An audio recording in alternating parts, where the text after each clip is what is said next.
Oi pessoal, tudo bem? Eu sou o professor Rodrigo de la Veiga e esse aqui é o canal do Penal. Hoje vamos continuar na playlist dos crimes praticados por particular contra a administração pública. No vídeo de hoje falaremos sobre o crime de desobediência, vídeo passado, o crime de resistência. Se tu não viu ainda, assiste primeiro o vídeo passado e depois assiste esse vídeo agora. Muita gente confunde o crime de resistência com crime de desobediência, mas é muito fácil saber a diferença dos dois casos. Mas antes, se tu é membro do canal, te inscreve aí, deixa tua curtida, deixa teu comentário, me ajuda assim a desenvolver o canal, trazendo toda semana um vídeo novo sobre direito penal ou processo penal. E se puder também, me segue no Instagram, que eu também sempre tento trazer no Instagram uma questão mais prática da advocacia. Né? Então aqui no canal do Penal é uma questão mais teórica ligada aos temas de penal e processo penal. Lá no Instagram, uma questão mais prática ligada ao dia a dia da advocacia. Então, pessoal, vamos lá, sem mais delongas. Olha só. Desobediência.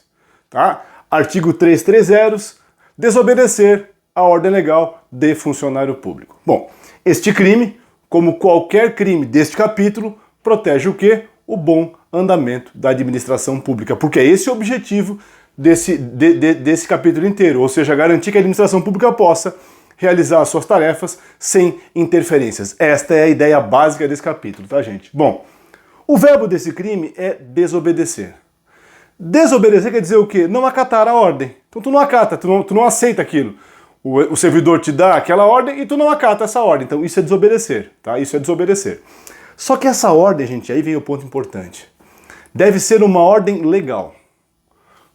E a ordem legal pressupõe duas coisas. Primeiro, estar prevista em lei. Por quê? Porque nós temos um comando na nossa Constituição Federal, no artigo 5º, inciso 2, que diz assim: ninguém é obrigado a fazer nada, senão em virtude de lei. Portanto, esta ordem que eu vou desobedecer, isso vai ser crime, tem que ser uma ordem embasada no quê? Em lei. Senão não seria obrigado a acatá-la. Então o primeiro ponto é esse. E o segundo ponto é que o funcionário público que está me dando aquela ordem tem a atribuição para fazê-lo. Tá? Eu usei competência que se usa mais, mas o certo é falar atribuição. Tá? Então, que aquele servidor tem atribuição para dar aquela ordem. Esses são os dois elementos necessários para que eu possa falar no crime de desobediência. Se a ordem não é prevista em lei, eu não preciso acatá-la.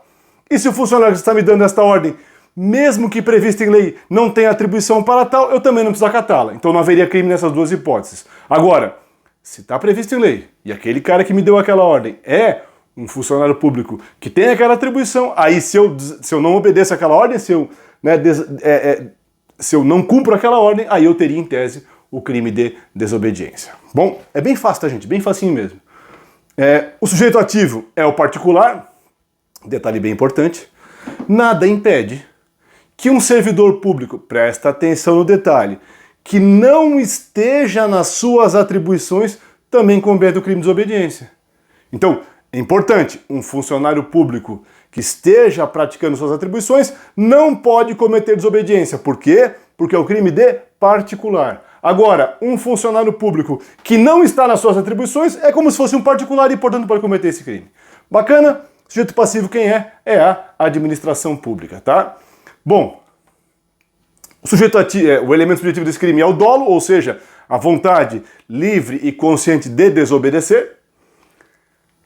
E o crime, ele vai se consumar quando, né, com ação ou omissão, não acato a ordem que foi dada. A tentativa é possível apenas nos atos de ação. Na omissão não é possível, porque o ato de me omitir por si só já seria o crime consumado. Então só é possível a tentativa como se o ato for uma ação. Se for uma omissão, isso não é possível. O ponto talvez mais interessante dessa questão é a hipótese em que se aventa uma desobediência, mas existe também existe uma norma de caráter administrativo ou de caráter civil que tem o objetivo de punir aquela conduta. Então eu vou dar um exemplo bem fácil, tá? Tu para o carro em um local que é proibido estacionar o veículo. Tá? Aquela plaquinha que tem um E com um X assim, então é proibido parar e estacionar. Um policial responsável pelo trânsito te determina, tire o veículo. Aquele funcionário pode dar essa ordem? Pode, porque ele é o policial responsável pelo trânsito, tem aquela atribuição. Segundo, Determinar tirar o carro é uma ordem legal? Sim, é uma ordem legal. Porém, neste caso, eu não aplicarei o crime de desobediência. E por que não?